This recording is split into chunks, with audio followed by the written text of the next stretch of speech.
Hello, everyone, and welcome to the Flix Forum podcast with Jesse, Heater, and MJ. In this week's episode, we're going to discuss Netflix's sixth film, the 2016 action comedy The Do-Over, starring Adam Sandler and David Spade. Why are you laughing, Jesse? I don't know. I had a bit of a giggle thinking about this movie and some of the scenes in the movie. And as soon as I said I was looking at The Do-Over, I was like, oh, there's going to be some things we're going to talk about that are going to make me giggle. So, welcome, boys. Good to see you. You too, mate. Always nice to catch up again. Good to see you, boys. Yeah, I feel like this one's given me a few more giggles than some of the films we've seen in the past, which is I'm looking forward to talking about. I'm going to try and keep it clean, though. I'm going to try and keep it clean. I think we can keep it clean with the Do-Over. I think we can. I hope we can. I'll I'll do my best. I'll do my best. So, obviously, to start off with, we always do our fast flicks, where we go around and do a quick 30-second summary of the film. MJ, how about you kick us off tonight? Happy to. I think this might be the first time I've kicked us off as well. So just so the listeners know, we're sitting in a different order today. We are. Hater did mention it. It's really thrown me. I'm really thrown by this. It's confusing us all. So, I feel alright about it. I've got a bit more space over this side of the table, which is good. And I'm sweating a lot more. So, go for it, MJ. Fast flicks for the Do-Over. Adam Sandler is back in a somewhat un-Sandler-like role, faking his own death and roping in a long-lost mate to come along for the ride. What initially appears to be a journey into paradise takes a turn into an adventure to stay alive, discover what they've got themselves into, and of course, stop the bad guys. I like that. That's a lot better than mine, but he does. What, different than mine done in the past? Yeah, I still a bit of subjectiveness there. All right, for me. So, two high school friends, Max and Charlie, are both down on their luck when Max decides to fake their own deaths so they can both start over and live how they want to live. However, it isn't long before they realise that the people they're pretending to be are in a worse situation than they are, and Charlie begins to realise that not all is what it seems. Good. Nice, concise Effort. The blurb you'd read on the back of a book. Yeah. As usual, I've gone the basic method. I've refused to name any characters. So my go is two friends reacquaint at a high school reunion, and because their lives suck so much, they take on the identity of two dead people. It turns out these dead people are criminals, and they both soon discover that they're being hunted. Oh, look out. Sounds like it'd be a good movie. It would. Based on that, you think, oh, this could go all right. Hunted's a nice word for that. Hunted, yeah. They are hunted. No, I like that. I feel like they are hunted. All right, let's kick it off. So, history, ideas, anything about what have we learnt about this film in our reading of it? Oh, it's the second of four films that Adam Sandler originally signed on for with Netflix. Yeah, so out of the first six, we've already had two Adam Sandlers. We have ridiculous six now. Yeah, this is the second one. A lot of critics were actually a little bit more satisfied that this was a step up from his recent work, particularly Ridiculous Six, but even like Jack and Jill and The Cobbler. So whilst it was nothing to write home about, but I think they were kind of like, well, our expectations have been lowered so much that this kind of gets a tick of approval. Yeah. 10% on Rotten Tomatoes. Yeah, but 42% of audiences said they liked it, and it got 3 out of 5 stars from audiences as opposed to critics. So not bad then. Can you imagine critics liking this film? Like, no, it wouldn't be good for their credibility if they liked it. But I think it's fair to say the audience didn't mind it. Yeah. Well, while we're talking about audience responses to it, when I was having a look through it, on the side, I don't know, first time I've seen it, they've got this audience Google user reviews. Oh? Yeah, so when you punch into Google. The top 3 audience Google user reviews, and I've got them here. I want to share them with you guys because I think we're going to have a bit of a giggle. I like this. So the top 3 reviews. The first one says, surprisingly cohesive and a fun watch if you don't fell like thinking for a bit. So they slipped up a little bit. So instead of saying feel, we've gone with fell. Okay, the second one, very nice comedy action movie, and it has a good story also. So I think that sums it up too. Yeah. It's pretty good summary. Third one, it was amazing. So missed the A in the amazing. That's amazing. Right. Check it out on Netflix. It's a good movie. So they are the top 3 reviews you get on Google. So I'm pretty sure that's sort of highlighting the target audience of this film. Or Google's algorithms just going through the roof. So Netflix, I really would like to watch a film on Netflix. Not sure what it's like, but I think you can take something out of those reviews that actually kind of sums it up pretty well. Yeah. Anything else that we learnt about this film? It was a bit of a family affair for the Sandler family. Yes. His wife and his two daughters both starred in the movie. Yeah, and those the Everyone two involved? daughters. I know what scene. Anyone know what scene they were in? They're the two girls at the auto parts store. They are. They're the two girls at Very the good. auto parts store, which is And his wife's now been in both the Netflix movies. I was just going to say that. Yeah. She's the other one as well. She was Has in she another been one in? Has she been in more prior to that? Is that like She's her been in thing? a few, yeah. She's had a few small cameos in kind of the last few of his movies before he jumped to Netflix. Yeah. The director's got a bit of an Adam Sandler feel to him as well, Stephen Brill. So he did What is it called, Little yeah? Nicky, Mr. Deeds. He did a few other subpar comedies, but Yeah. it's fair to say that he's got that real Adam Sandler link, and he's not really done anything to write home about. But it feels like Adam Sandler's doing such a big job of getting his buddies Better work say. nowadays. so. Were you talking about that director? I want to talk about the director and writers when Yeah, you made your point. Okay, so I think we're I think we're going to be on the same sort of point. MJ, I don't know if you know this. Did you see any other films that this guy wrote? Who directed this film? The director, Yeah. that he's written, or Yeah, that he's that directed. he's written, didn't direct. Oh. Classic trilogy. Classic trilogy. The Mighty Ducks. The Mighty Ducks. This guy He wrote the Mighty He Ducks. wrote the Mighty Ducks 1, Ducks. 2, and 3. Oh, well done. Exactly. Pretty So decent. and he's gone on to this. So yeah, good on him. Isn't the first Mighty Ducks movie called Champions? It Isn't is, that's correct. actually I think it's been It's changed. officially Has called been. I think Champions. it's officially been changed. Okay. But it was originally called Champions until there was a sequel for it, and I think they might have changed it to. Oh, okay. So Yeah. when I was looking at going back a little bit, so the character Adam Sandler plays in this film is Max Kessler. So in real life, there's an accountant in New York City whose name is also Max Kessler. And he bears a real strong resemblance to Adam Sandler. And he'd met with one of Adam Sandler's associates. So the two, Adam Sandler and this actual Max Kessler in real life, they actually met in real life because he got invited to the premiere of the actual film. So, Is he quite famous? this Max Kessler, no, not really. Just No, a guy. he's just a guy. Just a guy. But they invited him to the premiere of the film because obviously there was a guy in the film named after, well, not named after him, same name. And Yeah. cool story. That's not bad at all. Any other ideas or thoughts from that we've found out about this? No. Good. All right. Yeah. We'll move on. I'll jump into my stuff about the writer and the director because I wasn't the biggest fan of this movie, and I thought it didn't start off very well. I guess come on, with Heath. the writer, no, with production with the writer and director. So it's got two co-writers, Yep. Kevin Barnett and Chris Pappas.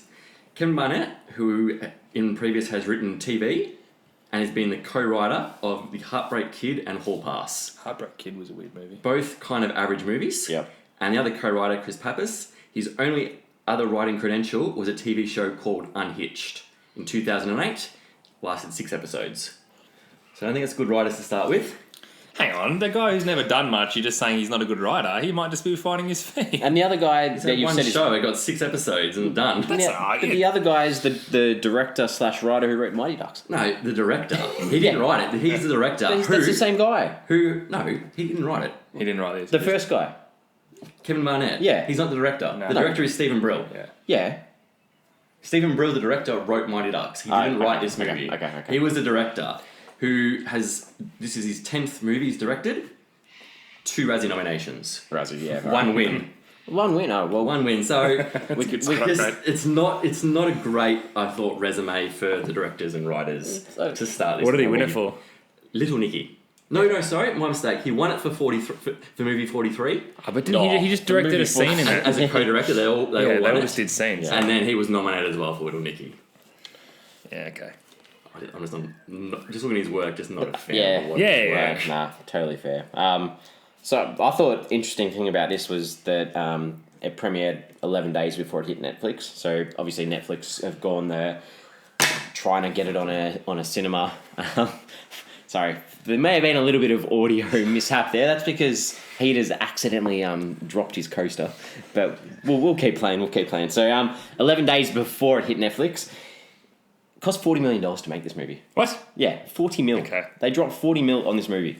That's because they were filming in Puerto Rico. Puerto Rico, correct. But again, this was a budget. big period for Netflix, and they invested a lot into Adam Sandler, and by comparison, really had to try and get this to work. I mean, this was the start of their catalogue still, and that's going to be the case for a lot of the films we talked about early on. So How much do you reckon they spent on that Ferrari?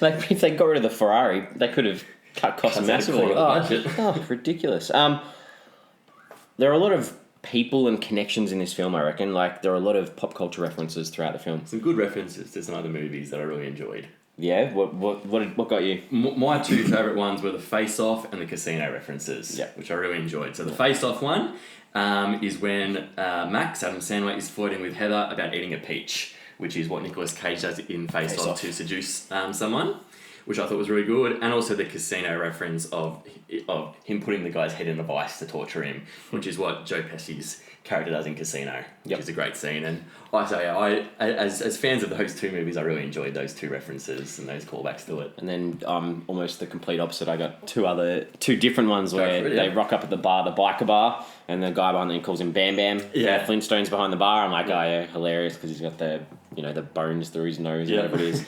And the other one, like Dave Spade's wearing that Magnum PI shirt, and he makes that comment like, oh, I'm like Magnum PI. It's like, yeah, right, yeah, that's one of the jokes that didn't land, but I picked up on the reference, so Yeah. it's like, good on me. Well done. I'll take a round of applause.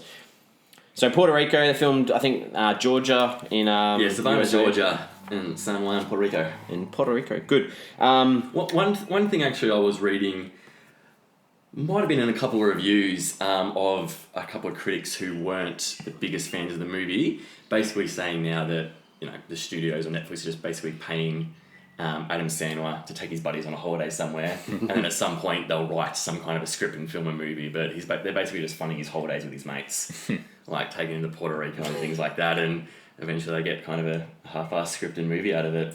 Yeah. So it looked like some lovely locations up in this It did film. look nice, didn't it? Especially the house they're in as well. Oh, that house. Fuck, we could rent that for the It's like weekend. 5 houses in this one house. Another thing, when we talk about things that annoyed me about the film, I'll get into this a bit later, but when they were looking at that database about the federal bank, and I don't know if you noticed, one of the names on the list was Vicky Valancourt. Yes. Oh, no way. Yeah. I did notice that. Waterboy. Waterboy, Yeah. exactly. So it's the love Right. interest from Adam Sandler in the Waterboy back in the Vicky 90s. Valancourt. So I thought that was quite clever, just to have that sort of little connection. I did not pick up on that. Yeah. Good work. So, did this win any awards? Not that I saw. Nah. No, Not that I saw. if it did, I missed that. I think we all probably missed that one. I don't think they were gunning for many awards either, to be honest. I don't think so either. What do we dislike about any of the characters? I guess not with the main. I won't start with the main characters. I really enjoyed the cameos of Sean Astin and Catherine Hahn. Thought they were both really good.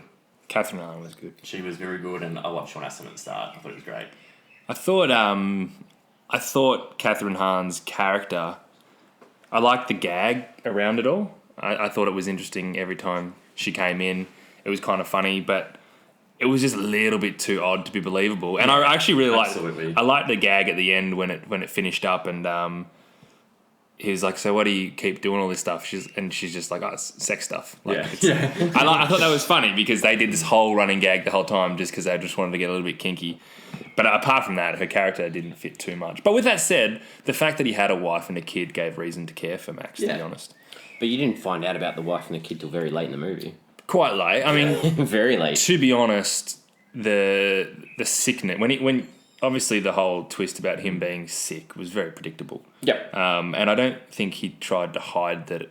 As in, I don't think the director tried to hide. No, I think he probably could have been a bit more subtle. Yeah. I mean, it was pretty obvious. And then it got to the point when she stormed in that night when he was at his mum's house and she said, but you're sick or like whatever. She dropped it, and I was like, well, it's pretty obvious what's going on. So And even if you hadn't worked it out by then, they did that flashback where they did the cuts. every single time that he showed that he was sick. Just in case you hadn't picked up on it. I didn't like that. I did like that scene actually. I like when he's on the computer and David Spade's character kind of realizes it. I did like that scene. Yeah, I thought it was a good scene. I never like it when the director treats the audience as an idiot. Yeah. Like, hey, if you didn't figure it out, I'll spell it out to you. I'm happy for Dave Spade to be an idiot, but I don't want to be treated like an idiot.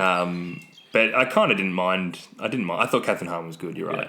One character that really annoyed me was the Mexican stereotype guy. The Jorge. Not Jorge. yeah. Can't even remember his name. It was that memorable. Like, they literally met him at the bar that night, and then he appeared at the end when he... I think his name was Jorge. Jorge, I'll yeah. write it down. We'll probably get to him in scenes that I really got to I reference him as the bloke from the threesome. yeah, and yes. that will we'll talk about that. Like literally, he's in the bar, the threesome, and then at the scene at the end when Max's mum's got no top on. Like they're the three scenes you see him, and that's it. I'm just like, he's literally just this stereotypical role. But that's the role Rob Schneider usually plays. But So where was Rob Schneider? that also does that in a lot of different movies as well. It plays that little bit part role. So that's actually, while we're here, that's in my IMDb because I wanted to make sure that was the same guy who was the cop from We're the Millers, who they try and who wants a blowjob for like $20 or whatever. So he's obviously carving out a nice little niche for himself with weird sex gags. No pun intended. So that was your IMDb. Hater, what did you look at when my IMDb was when Michael Chiklis came on screen, who was played Dawn's husband. He comes on and wants to beat up Charlie when he's in the pool because of the night before antics. Is this the guy that gets shot in the leg? It's not shot in the leg. I really like his work. Yeah. So when I saw him, I jumped on and said, what else he'd been up to? Because obviously he's well known for The Shield, which is a pretty old show now. So I just kind of wanted to see what else he'd been up to, I guess, since The Shield, because I was a fan of his. You'll have to excuse us if you can hear some birds in the background, but it's a pretty warm day here in Melbourne, and we've got the window open, so you can. That's actually adds to the ambience as well for the podcast. Nice. What about you, Jesse? What was your IMDb moment? I'm happy that none of you guys. I was like, someone else is going to do this when I did it. So when Adam Sandler rocks up at that auto store when he's buying all those weird things and he's dropping all these things on the counter, and I was like, that guy behind the counter, I know him from somewhere. Oh, yeah. So I've gone, okay, bang, look it up, let's work out who he is. And I was like, he's real familiar. He's been in lots of Adam Sandler films, but he was in The Ridiculous Six.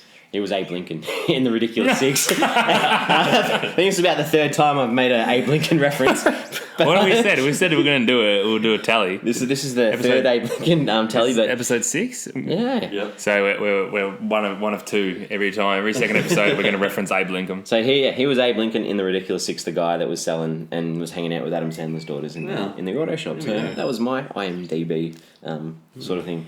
Let's chat about Adam Sandler. We've got to get to it sooner or later. Yep. Main character of the film, obviously the main story around whole Netflix. What did you guys think of him in this? He was average, I thought. It was better than he was in The Ridiculous Six. Yep. I guess obviously we all kind of grew up on those great Adam Sandler comedies, so I guess I probably shouldn't, but I've still kind of got the high expectations for his film work. You know, forget that. I love Happy Gilmore and Billy Madison and Waterboy, Big Daddy, Waterboy, those kind of movies. So I thought he was pretty average. Having said that, I mean, I'm not a fan of David Spade in general, and neither. I think I don't know, if you compare him to David Spade, he was a lot better than David Spade. But I guess still, I still hold him to that bar from the mid to late 90s, where he's just not comparable for me right now. Yeah, there are a couple of lines of dialogue in this film that I don't know whether Adam Sandler agreed to say him or whether it was just part of it, but you know, I'm not going to repeat him on here because we're trying to keep this as friendly as possible. But like, you know, she needs a nice something to cry on, or you know, something her in the mouth. Weird crass stuff. Yeah, weird, real really crass fit, sort of stuff that it's just even like on the boat, like with the girls, that kind of saying. I think is just I didn't mind him. You liked him? I feel like he got into the character a lot more than he did with Ridiculous Six. Yeah. And I think the character itself was actually different character. a bit media as well. Unfortunately, I think that was the only real character with any depth in this film. Yeah. And that was because it had that side story of him being ill and his ulterior motive of everything he was doing. How many movies have we seen where Adam Sandler plays someone who's ill? It's about the third movie, I think. Off the top of my head, I can't remember the name of the film. But this is about the third movie where Adam Sandler has been crook. Okay. Or with some sort of terminal illness. Well, to me, maybe Click? No, I can't remember. Anyway, maybe this is just me, but you genuinely care for him and his situation by the end of the film. And he does build an emotional connection with the audience, which is tied into the fact that he has a wife, he has a kid, he's doing all this for the right reasons. And for that reason, I thought he did a pretty good job. I'm not saying it's the return to form, and I'm not saying he's back or anything, but he's back on the upward trajectory after his last couple, and I was happy for that. And as I said, I cared for him by the end of the film, and that was something. Yeah. We'll wait until I think Sandy Wexler's coming up. Yeah, it's soon. Not far away. Yeah, not far away at all. So we'll continue Adam Sandler's go with his films pretty soon. So if we're talking about Adam Sandler, are there any scenes that stood out with him in it that you thought were good? You know what? I actually enjoyed the high school reunion scene at the start. I was pretty intrigued by the start. I didn't love the backstory of Charlie. I thought that was just too ridiculous. That this Charlie being David Spade, his situation of I haven't left town. I still got the same car. I still work at the same place. I marry this woman who clearly doesn't love me. My God, I hated his wife. But that was too much for me. I know you were supposed to hate his wife, but it was just so over the top. I think like they needed that setup with her being such a horrible person. So then at the end, it could come full circle because at the end you see him go back and get revenge on those two kids and her. And but not even that. You needed the incentive for him to want to do all this stuff in the first. I get all that. I just think it was a bit too much. But I enjoyed. I actually enjoyed hearing about. I'm in the FBI, and I had no reason not to believe that at the start. I didn't know what this film was about. Yeah.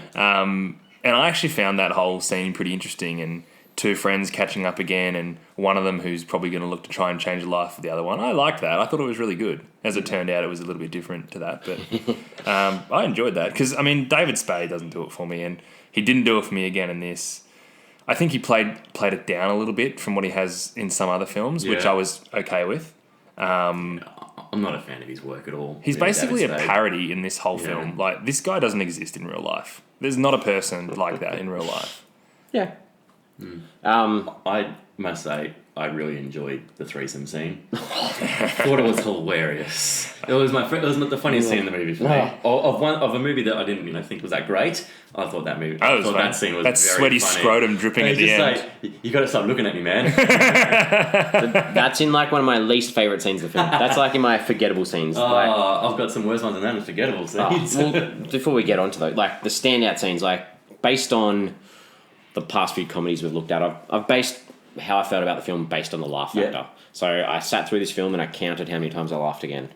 Anyone have a guess? How many times do you reckon I laughed? So I think we're on, Ridiculous 6, I maybe laughed 3 times. I think Special Correspondence once. We'll go with 4 for this one. 4? Then 6. I laughed 9 times in this film. So to me, if I can laugh 9 times in a bit over an hour and a half, new record. 9's good, but I actually preferred the action, almost detective-like storyline than the humour in this movie. That's what I enjoyed about it more. And I enjoyed like the inclusion of Heather, the wife of the dead guy, and how she sort of double-crossed them, and they were trying to discover who the bad guys were. As much as this was a comedy, that wasn't the reason that I enjoyed this film. Wasn't because of still an action comedy. And the action was good. It was all right. Like to me, like I liked it a lot more because I laughed a lot more. Yeah, that's good as well. Like to me, like the start of the champagne bottle, and he's pretending that he's got hit in the face with the champagne bottle and it smashes. I'm like, oh, that's pretty funny. And then we spoke earlier about the scene on the boat where they're flashing at each other, and then he just lets off a flare on the other boat. Like bang! like that got me. That was quite funny. And then he roofies his mate. He gets up out of bed, bang, straight into the door. The camper van. You can see that it's coming. They're driving. They're following this girl. They're gonna hit her. They're gonna hit her. Bang! They hit her. Yeah, that was actually pretty funny. I was like, they're not gonna hit her. Like, they're just gonna hit her. And then they get inside. She stabs him. The blood comes out of his hand. It's there's a few things that and then continually showing those photos of dead people on his phone to people. Like, yeah, that's true. This is what he looked like. Oh, he said he didn't believe it. No, I didn't mean it literally. And they take this FBI guy to a hospital, dump him there, give him some cash, and then the car drives off and you see he's got bones hanging out of his arm. He wasn't FBI, wasn't he? Just like a debt collector. No, they turned into an FBI guy. At the end scene. The end he was. So right. even we can laugh at a couple of those scenes now. So to me, like they're the standout things for me. So okay, hater. You obviously you're built up. What do you hate? There's something that. Hang on, before we get negatives, there weren't many scenes specifically that I wanted to pull out, but I just enjoyed the constant plot progression of this film. it never got too comfortable with one situation. So you discover Max to be FBI agent, they blow up the yacht, they get new identities, they discover the safety box, they discover the property, they live it up for a little bit, they find out Max isn't FBI, they track down Heather. Everything moves at a good pace. They don't get too settled into one situation where, this is working, let's keep going it. So I actually thought it was really well paced. And that's probably why I found the storyline quite interesting and always in motion. I was always curious to see what was happening next because it didn't just sit on anything and wait for it to happen. I enjoyed that. I agree with that. I totally get where, it led and it kept moving at a good pace. But like, it was like there had to be something for him to move on to go find another clue, or it was just like these obvious setups that like made that progression happen. I think the whole thing was obvious, and I think the whole thing was predictable. Yeah. And I was okay with that. Like, it was never going to blow me away. No. Like, as I said, I don't think the sickness thing was supposed to be as obvious as it was. I think it was probably just poor filmmaking that led it to being that. But I let that go. And like, to be honest, there was the scene where he'd cooked him that breakfast and he made that stupid joke about the sausages and eggs. I like that. And he's sitting there popping the pills, and I'm like, oh. But he was moving around pretty groggy as well. He asked him if he was hungover, kind of thing, yeah. But like, it was like, that was obviously injected, and that didn't need to be in that scene. You didn't need that to know what was going on. Yeah. Like, And then all of a sudden he was a badass with a gun. Yeah. Just bang, bang, bang. Yeah. He's moving around right now. feeling good now. All right, hit us up, Peter. It wasn't so much like a certain amount of scenes. I guess for me it was just kind of the overall movie I didn't think was that great. The one really I thought really bad and cringy scene that stood out for me was when they're in the car after the biker and he's sucking his finger, pretending to seduce him. I just found that really awkward to watch. Yeah, it's a bit cringy, and it went on for far too Pretty long. bad, wasn't it? Yeah, it went was on for a long time. I was just watching that, just going, nah, this is not good. Yeah, I didn't like that. It was really not enjoyable at all to watch. Yep. That wasn't funny, yeah. No. That was like the Pee Wee Herman with the bloody balloon. Exactly, kind of yeah. thing, And it just kept on going on like that Pee Wee Herman Yeah. scene. Yeah, wasn't for me. You got anything, MJ? About what? Oh, that you didn't like? Oh, sorry. That scenes or anything that sort of... Sorry. Nothing particularly stands out. I didn't love it all, but there was nothing where I sit there and go, that was a disgrace. Like, I'm always onto the product placements. Yeah, absolutely. They do my head in. Yeah. Corona. How much did Corona pay to get in this movie? I've counted at least 5 times where... Money makes the world go round, Jesse. It funds this industry. I get that, but like, so blatantly obvious. Like, and then, every time they're on the tablet, it's like, oh, quick, we better scroll through and go past the Netflix logo before we get into the database that we're going to. And the Jenga game was like Jenga and Netflix, Jenga and Netflix, Jenga and Netflix. And that annoyed me too, because if they're continually hacking into this or going into this database, surely the FBI guy would have been able to know where they were at all times. Yeah, true. Which really annoyed me. True, because they did have that the whole time, didn't they? And then you guys liked the threesome scene. That I thought that was like cringeworthy. And then the other cringeworthy scene that really got me was the last scene where Max's mum walks out with that top on and that was very bad. Her breasts are hanging around her knees, and the stereotype, the Mexican guy's like, I'm keen on this. I'm back. Haven't seen you for an hour, but okay. Fair enough, yeah. So there are a few things that did my head in a little bit. Yeah, it's funny. When you guys say all that stuff, I agree. But I guess I just overlooked it. I think I just enjoyed the journey. That's good. So if you enjoyed the journey, were there any like actual messages in the film that anyone picked up on? Any themes or anything underlying messages? Fresh starts. Yeah, I mean, that was kind of, in your face. Take control of your life kind of thing. I mean, I don't really think there was too much else for me besides that. Did you come up with anything? There's like, the only people in the world you can trust are your bros, your mates. I was going to say friendship was everyone. Friendship's a big thing. Like, the women in their life had all let them down pretty much at some stage.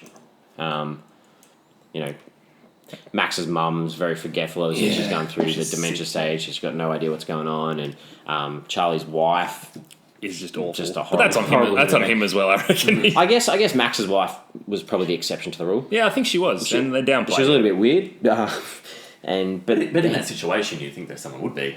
Yeah, and he didn't mind that weirdness, I guess, even though he played it down and saying, she's a weirdo, yeah. And there was the other sort of message I felt that probably wasn't massively obvious or in your face, but it's like, these big pharmaceutical companies are sort of just in it for a profit. Yeah. There's been a few kind of movies like that. Yeah, they don't actually care about humans, or they just want to make money. It's all about the money. What's best for business, rather than the I think it's more an easy plot point than a... stab at the industry because they're like, oh, who's the bad guy? Oh, who would be the bad guy in this situation? Oh, pharmaceuticals. But they had to make him the bad guy, otherwise the plot wouldn't have gone along. That's what I mean. yeah. I don't think it's a crack at them as much as it's just we needed someone. Yeah. So what do we take away from the film? Was it good? Was it bad? What are our thoughts? I thought it was a pretty lazy film. Yep. I don't think it was that great. I mean, the one thing that kind of, I guess when I'm talking about lazy, kind of stood out for me was when he's saying he couldn't get into the police force because he couldn't pop a wheelie. But then he refreshed that as to the real reason. Yeah, but I mean, just saying that just seemed kind of ridiculous. I think of a better reason, like come up with an actual symptom that that someone's going to believe from the start. But mate, it set him up to do a wheelie at the end. I just didn't like that part of it. I just thought it was crap. Yeah, the biggest thing, I don't think the characters just weren't fleshed out, apart from Max, and the performances didn't blow me away at all. But they were probably the biggest issues with it. And I mean, I guess quite a bit of like sexist and homophobic. Not as bad as Ridiculous Six. Wasn't, but not as racist still there, either. still in there though. I think a lot of the reviews I saw were like Adam Sandler less racist in his new film. And no, it's not fantastic, but I think it's better than the Ridiculous Six. Yeah, I thought it was fun. I thought it was engaging, and I was happy enough to just let myself go along for the ride. Yeah. So, would it have made any difference being on the big screen? Not for me. No. I wouldn't have minded the scenery on the big screen, to be honest. Puerto Rico looks like a lovely place. When would you recommend watching it? Oh look, kind of the same as Ridiculous Six for me. Just when you're feeling lazy on a Sunday afternoon, just sit on the couch, pop something on that you don't have to think too much about. Yeah, I agree. It's a fun ride though. If you want to be think less critically about a film and just enjoy it for what it is, you can do it with this. Yeah. I think it's harder to do for Ridiculous Six. I think this one is a lot easier to just get lost in it. Yeah, I think need a good laugh. You're not too concerned about any believability or if it's it could happen in real life, I guess. Any questions that you want to ask us about the film? I've got a few more. Oh, good. Bring it on. Bring it on. A couple at the end. I actually worked out the answers to, but well done. To start with, it was. I guess it's more we were talking about before. I mean, my kind of when I think about Adam Sandler, it's still the great mid to late '90s movies. Are we past that point now? Is Sandler never going to make a good movie like that again? Is this now what to expect from all Adam Sandler movies? Did we talk about this though? If Billy Madison came out tomorrow, what would we think? That's the difference. Yeah. Like, would you sit there and go, what is this? Yeah. Is it because it was a different time grew up on it, and now we love it? Yeah. Like, it's nostalgic. And I would if I watched that film tomorrow, I'd still love it. But I don't know, maybe there's something to that the comedy has actually just changed in 20 years. Yeah. But no, I don't think you're going to see him and Billy Madison anymore because he's in his 50s. Yeah, a bit old, but I guess they're that kind of movie more. So we're 2 movies into the deal with Netflix. Do you reckon any regrets on their part, given the quality of the first 2 movies? I don't think so, because I think so Netflix obviously was going in America for a while before these films came out, but they launched internationally based on starting to make these, original films.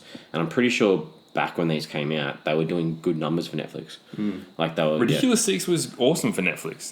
We spoke about that. And that's almost just like a curiosity factor than anything else. And, after people listen to this podcast or before, the Netflix... Those numbers will be going. We've got to follow those Flix Forum boys.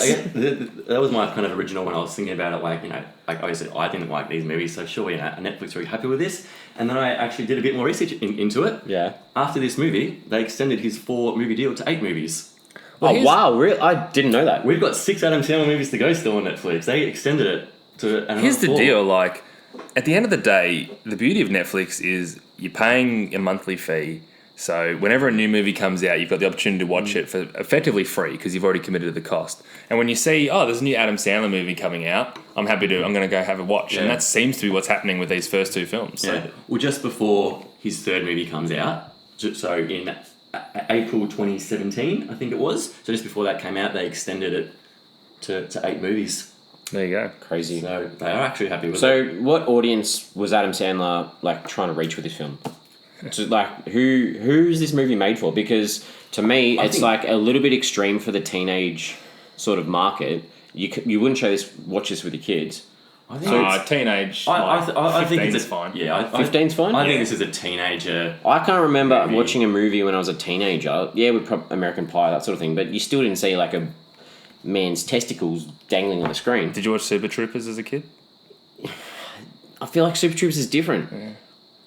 I feel like Well, I guess I don't feel like Super Troopers this movie would go well, I guess, with our generation who've seen his good work. So I guess who then is it targeted to? It's got to be younger people than us. I reckon Not necessarily. I think it's targeted to us. Yeah, I reckon it's targeted to the people that grew up on It's Adam got to be the Sandler. Sandler name that's going to get this over the line. But if it is and I agree, I think it is targeted at the people that grew up on Adam Sandler. Does he not realise that probably our taste in comedy's changed? That's a Yeah, very good potentially. point, yeah. And you know what? As I said, it's his name getting the job done. Yeah. I enjoyed the action in this though, and yeah, I think the ease of Netflix makes it an easier sell, Yeah. and the ability for him to just go, okay, you grew up with me, you know me, I've got a new film out, you don't have to pay to watch it, chuck it on. Yeah. But moving forward, like you've said, Netflix have signed on for another 6 movies with him. Surely they're not going to drop 40 million on each of his movies. They could make this movie for 10. Yeah, And it'd be just as good. Like film it in Florida, bang, Yeah. doesn't matter. Yeah, I couldn't agree more with Yeah. that.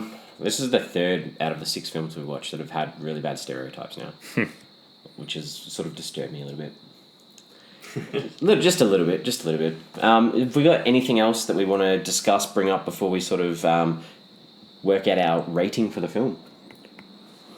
I'm pretty much done. Yeah. Yeah, I don't think my dog barked in this film. Oh, yeah, that was what we were going to ask Yeah. about. I'm just Yeah. trying to think he might have. How'd Todd go? He might have been doing his own thing throughout this film. But I I've got. actually recall seeing any animals. No, I don't think there were. And Todd normally fleshes them out. Right. Them out. So I think we're right with that. But no, I've got nothing else to say apart from the fact that I enjoyed the constant plot progression and a couple of little twists. It meant for a pretty fun ride. And the do-over gets 3 stars from MJ.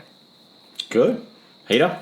For me, the movie had a few laughs, but didn't think it was great overall.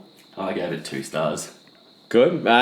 So I'm on it's not the best movie you're ever going to see, but I feel like it was a step up from the Ridiculous 6. I gave that 2.5, so I had to give this more than 2.5. So I've gone with 3.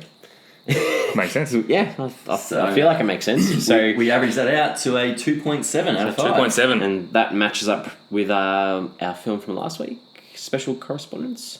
So Yeah, so I can see 2.7, 2 weeks in a row, which is pretty exciting. So as usual, we're going to chuck a question up on social media after this episode. And I think the question this week we're going to go with is, have you ever wanted to start your life over again? Oof. We're getting a bit deeper. Getting very deep. If you don't want people to read your answers, make sure you think about it before you post. As usual, we do have our social media outlets up and going. We're at Flix Forum on Twitter, Facebook, and Instagram. And if you haven't hit the subscribe button, it would mean a lot to us. Make sure you subscribe. Subscribe to us and give us a 5-star rating if you think we're doing a good job. That means more people can see us. Or if you think on we're doing a podcasts. 2-star rating, give us a 5-star and then give us feedback. Yeah, email us. Yeah. Flixforumpod@gmail.com. So next week, we are looking at the next film in the Netflix list of films to watch, which is the 2016 comedy drama, The Fundamentals of Caring. It's directed by Rob Burnett, starring Paul Rudd, Craig Roberts, and Selena Gomez. Selena Gomez, Wizards of Waverly Place. Take the time to watch the film. I've got some quizzical looks looking at me. I don't know what is the Wizards Wizards of of Waverly Waverly Place Place? is. What are you talking Google about? that before next episode. Check it out, and then we can talk about. Do I have to next watch episode. Wizard of Waverly Place before I watch Fundamentals of Caring? I won't hold it against you if you don't. All right, cool. But yeah, if you want to give it a watch, so you can follow along with us next week, that would be awesome. As usual, been a pleasure. I think done pretty well today. It's good discussion. It's been fun. Second Adam Sandler movie done and dusted. We'll Good see you chatting. next week, boys. See you next week. Looking forward to it. Good job.